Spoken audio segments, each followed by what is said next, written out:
आमा निकोसियो के हो यो? यही आउने शनिबार स्कुलमा शिक्षक अभिभावक बैठक बस्ने रे, त्यसैको सूचना हो। अनि के गरौँ त म? एकजना अभिभावक अनिवार्य उपस्थित हुनुपर्छ रे। म कसो जानुपर्छ? भ्याउँदिनँ म, त्यसले बोला गरेर भन्। आमा स्कुलबाट आएर खाजा खाएकै छैन मैले त। कस्तो खिर खाना बनाएको छ, बनाइदिनुहोस् न। उता थाकेर घर आएर बसेको देखि छैन है।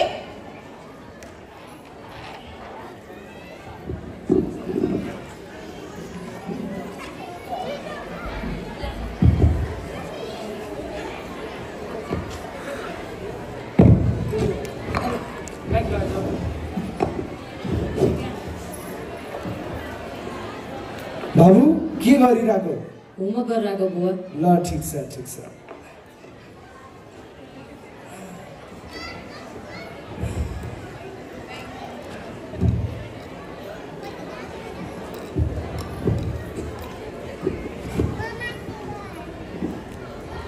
बुवा लिनुहोस् चिया। चिया ल्यायो छोरी? ल आमा लिनुहोस् चिया। छ्या यस्तो पनि हुन्छ चिया? तँलाई यस्तो ठुलो चिया बनाउन नि आउँदैन? होइन छोरीलाई किन गरा भने? चिया मिठै त छ नि। बुवा हजुरलाई एउटा कुरा भन्नु थियो। भन न छोरी, के कुरा हो? यही आउने शनिबार स्कुलमा शिक्षक अभिभावक बैठक बस्ने रे, सबैको कि बुवा कि आमा जानु नै पर्छ रे। ओहो छोरी, मेरो त साथीहरूसँग पिकनिक जाने पो कुरा छ त, के गर्ने? खै अनि आमालाई भन्यो त? आमाको त फुर्सद नै हुँदैन अरे। तपाईँ नगए त कतै शिक्षकले गाली गर्नुहुन्छ मलाई। म त भ्याउँदिनँ त छोरी। बरु यसो गर, आमा महत्त्वपूर्ण कामले बाहिरतिर जानुभएको छ, बुवा बिरामी भएर आउन सक्नु भएन भनिदेऊ न। झुटो बोलेर बुवा? यति झुटो बोल्दा के नै हुन्छ र?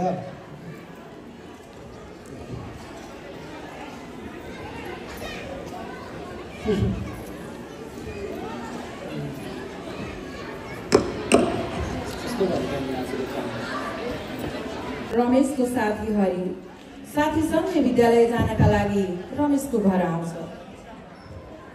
रमेश, ए रमेश, स्कुल जाने बेला भएन? ए हरि तिमी पो? तयार त भए, खाजाको टिफिन मात्रै लिन बाँकी छ। एकछिन पर्ख ल। हस्। आमा, ए आमा, आमा, ए आमा।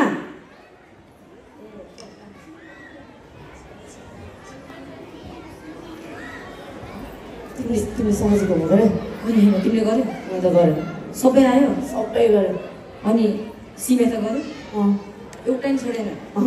मलाई एउटा कपी मसाल्छु। ल ल, काकीले बोलाउनु भएको थियो, काकी नै आएन त। खोइ आमालाई बोलाएको थियो। आमा, ए आमा। के भयो?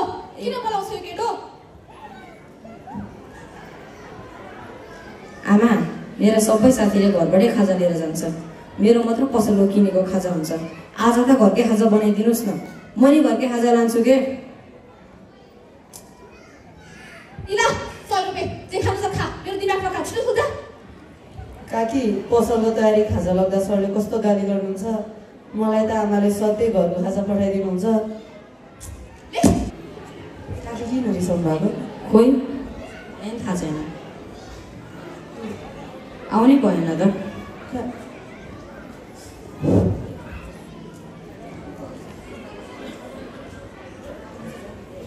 रुगालाई यहाँ मिलाउँछु म। हस्, काकी आउनु, काकी आउनु। इला घरको खाजा चौसा बनाइदिएकी छु। बाबु के हो? के पनि हेर, मलाई स्कुल जान हतार भइसक्यो। म गएँ, हिँड हरि।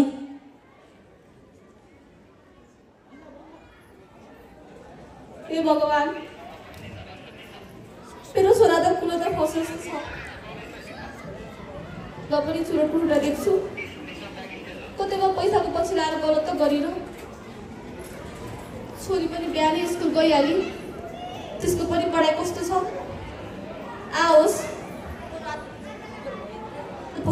म आज पसल जाँदिनँ। छोराछोरीको पढाइ गर्न स्कुलतर्फ जान्छु। अन्त हेरौँ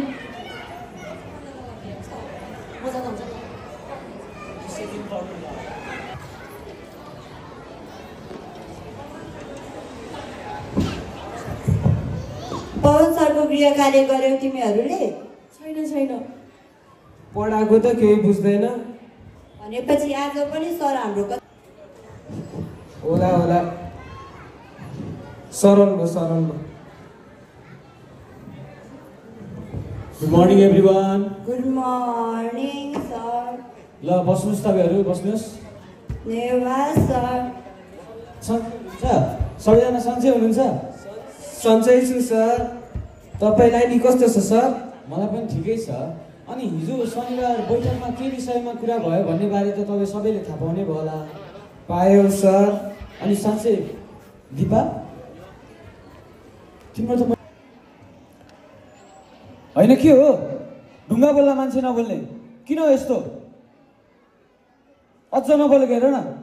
हिँड तलमा प्रिन्सिपल कहाँ लग्छु। हिँड नाइ सर। हिँड भनेको सुनेनस्? हिँड।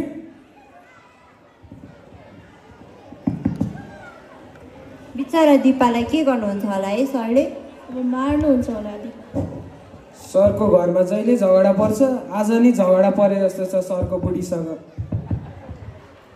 हिँड। पवन सर के भयो दिपालाई? खोइ सर म के भन्नु, अब दिपालाई नै सोध्नुहोस् न। दिपा के भयो तिमीलाई? तिम्रो आँखाभरि आँसु देख्छु त म। नडराइकन भन त के भयो? सर मेरो हिजो बुवाआमा बैठकमा नआउनु भएकोले सरले मलाई यहाँ ल्याउनु भएको। अनि किन आउनु भयो त बुवाआमा? तिम्रो आँसी त्यसै डराएको छु। झन् तपाईँले विद्यार्थीमाथि यस्तो कठोर व्यवहार गर्नुभयो भने कसरी बोल्न सक्छन् त उनी? सर मेरी आमा पसल छोड्न नमिल्ने भएकोले अनि बुवा बिरामी हुनु भएकोले नआउनु भएको।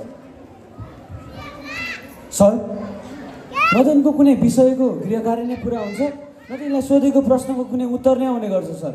अब त अति नै भयो सर। अब हामीले के गर्नै पर्यो? एकफेर दिपाको अभिभावकलाई सम्पर्क गर्नु पर्यो। हस् सर। दिपा तिम्रो आइडी कार्ड ल्याऊ त।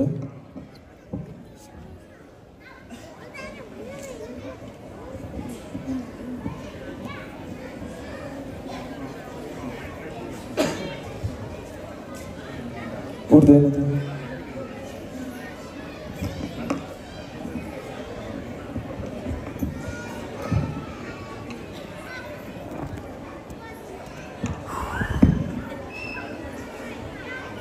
होइन कसले बारम्बार फोन गर्छ?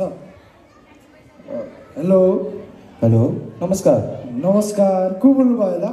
म तपाईँको छोरीको स्कुलको प्रिन्सिपल बोलेको। ए नमस्कार सर, केही कुरा थियो कि? तपाईँको छोरीको विषयमा छलफल गर्नु थियो। हजुर। तपाईँ तुरुन्तै स्कुल आउनु पर्यो। ओहो सर, आज त म भ्याउँदिनँ त, बरु भोलि बिहानै आउँछु नि म। हुँदैन, यदि तपाईँ आजै आउनु भएन भने हामी तपाईँको छोरीलाई विद्यालयबाट निष्कासन गर्नेछौँ। छोरीको सिलिङलाई अहिले निष्कासन गरिदियो भने त बर्बादै पो हुन्छ त। ए भन्नु पर्यो अब। हस् सर, म तुरुन्तै आउँछु सर। हस् त हस्। पवन सर। हजुर सर। दिपाको अभिभावक आउँदै हुनुहुन्छ अरे, तपाईँ कक्षाबाट जानुहोस्। हस् सर। दिपा तिमी पनि बस्दै गर। हस् सर।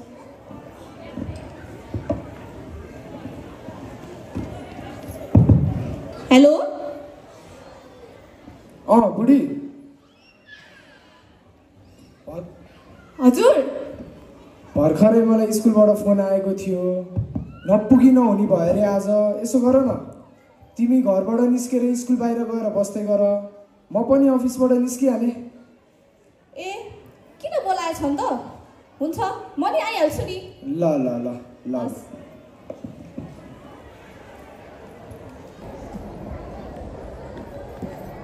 नमस्कार सर। नमस्कार सर, मेरी छोरीले के गरिकन त्यस्तो हामीलाई तुरुन्तै बोलाउनु भयो त? पहिला बस्नुहोस् न। ए हुन्छ सर।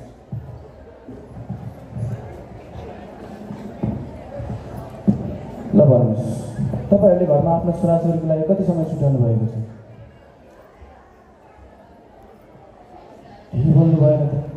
तपाईँहरूलाई थाहा छ दिपाको आजकल पढाइमा ठिक्कै मन छैन। कक्षा कोठामा एक्लै झुक्राएर बस्ने, सोधेको प्रश्नको जवाब कहिले नदिने, गृह कार्य पुरा कहिले गर्ने। अझ साथीभाइसँग नि घुलमिल हुँदैन। घरमा व्यवहार कस्तो छ? मैले तपाईँहरूलाई धेरै समय अगाडि भेट्न खोजेको थिएँ। तपाईँको छोरा रमेशको नि बानी बेहोरा बिग्रिँदै गएको छ। दिपा र रमेशको बारे कुरा गर्न मैले उनीहरूकै हातमा धेरै पत्र पठाइदिएको, त्यसको नि केही जवाफ आएन। तपाईँहरूले फोन गर्दा तपाईँहरूको फोन उठ्दैन, के गर्नु? दाइ, कक्षा 7मा गएर रमेशलाई बोलाउनु आउनुहोस् त। हस् सर। रमेश, तिमीलाई प्रिन्सिपल सरले बोलाउनु भएको छ, आऊ त। किन बोलाउनु भएको र?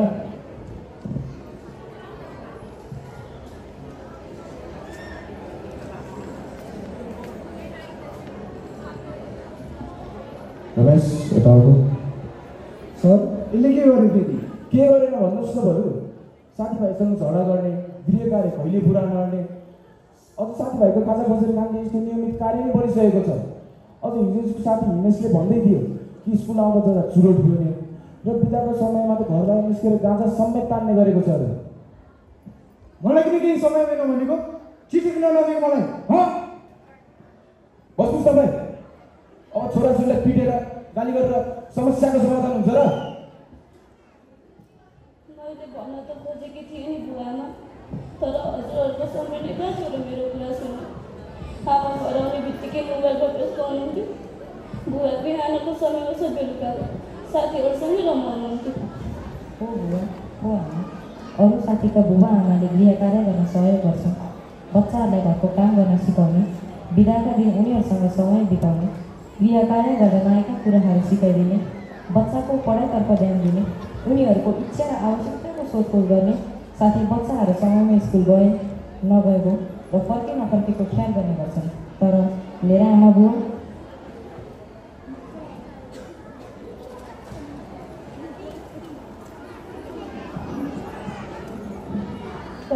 हो सर, हामी जन्म दिने आमा बुवा भए पनि आफ्नो कर्तव्य निर्वाह गर्न चुके छैन। के कहाँ खाँदै सानो बुवाले? साँच्चै हामी आफ्नो जिम्मेवारीबाट पर भएको छौँ। सर, शनिबार म बिरामी भएको थिइनँ। मैले नै छोरीलाई झुटो खबर बताउन लगाएको थिएँ। म मेरा साथीहरूका साथ पिकनिकमा रमाएको थिएँ त्यो दिन। बुवा गएर छोराछोरीलाई झुटो बोल्नु हुँदैन भनेर सिकाउनु त कता हो कता उल्टै झुटो बोल्न लगाएँ मैले।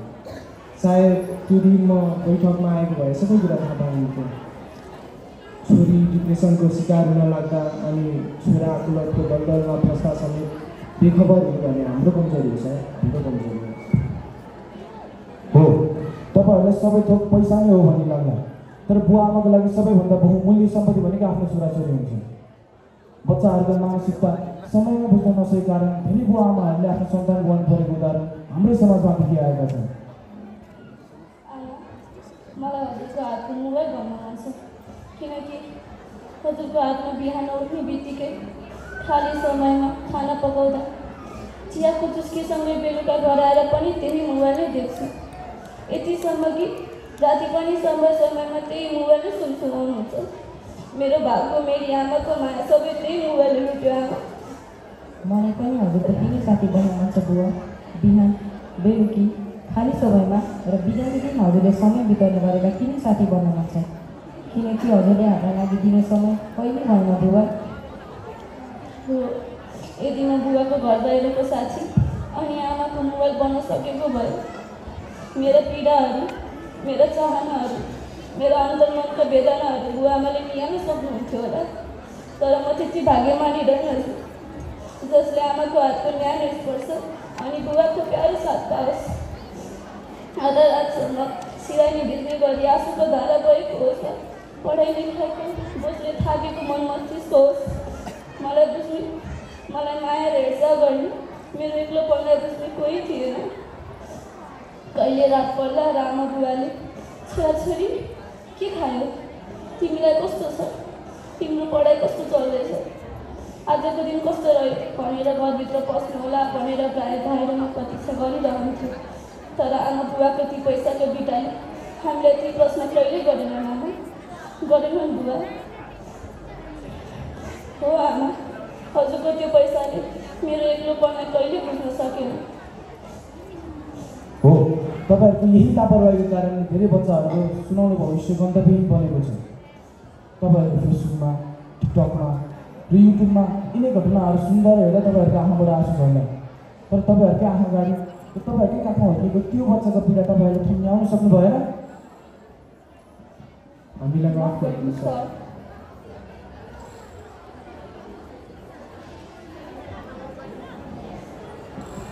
हामीले हाम्रो कर्तव्य निर्वाह गर्न चुकेछौँ। हामीले सोच्यौँ कि छोराछोरीलाई विद्यालय पुऱ्याएर मात्र आफ्नो कर्तव्य निर्वाह गर्यौँ, तर हामी गलत रहेछौँ। आफ्ना ती दुई टुक्रा टुक्राहरूको मजबुती रहेको हामीले बुझ्न सकेनौँ। ती दुई आँखाका नानीमा पैसा रुपियाँ अहङ्कारको जालो लागेको हामीले देख्न सकेनौँ। एकपल्ट हामीलाई फेरि माफ गर्ने छोराछोरी।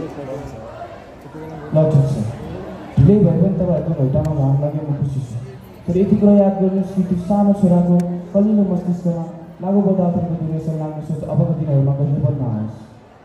आमा बुवाको माया, हौसला र आत्मीयताका साथसाथै सुनौलो भविष्य उचाउँदै गरेको त्यो छोरीको सपनाको पखेटा पढाउन पाउँदै दुखी हुन परोस्। बच्चाहरूले 7-8 घन्टा स्कुलमै बिताउने गरेका हुन्छ। त्यस समयमा हामीले शिक्षाका साथसाथै पारिवारिक वातावरण र असल संस्कार दिने प्रयास गरिरहेका हुन्छ। तर जन्मेदेखि आफ्नो आमा बुवाको काखमा हुर्केको बच्चाहरू धेरैभन्दा धेरै समय घरमै बिताउने गरेका हुन्छन्। बच्चाहरूको लागि सबैभन्दा सुरक्षित ठाउँ भनेको आफ्नो बुवा आमाको काख हुन्छ। तर तपाईँको बच्चाहरू आफ्नो बुवा आमाबाट सुरक्षित छन्। के संस्कार सिकाउनु भयो तपाईँले आफ्नो छोराछोरीहरूलाई? जे भयो भयो। अबको दिनहरूमा कुनै पनि बच्चाले आफैभित्र गुम्सिएर उकुस मुकुसको जिन्दगी बिताउन नपरोस्। हस् सर, अबका दिनहरूमा मेरा छोराछोरीले म प्राथमिकता दिनेछु। मेरा बच्चाहरूले पाएको इच्छा आकाङ्क्षा, मेरा बच्चाहरूले पाएको संस्कारमाथि कसैले औँला उठाउने प्रयत्न गर्नेछ। एकचोटि हामीलाई फेरि माफ गर्दै छोराछोरी। आजका दिनदेखि तिमीहरूले आफ्नो बुवा आमाको अगाडि आफ्नो मनको भावनाहरू, इच्छा आकाङ्क्षा निपक्क राख्न पाउने वातावरण बन्नेछ हाम्रो आज गर्न। ठिक छ आमा बुवा, अबका दिनमा भाइलाई र मलाई हजुरहरूको माया र छत्रछायामा जिउने वातावरण मिलोस्। मेरो छोरा, मेरो छोरी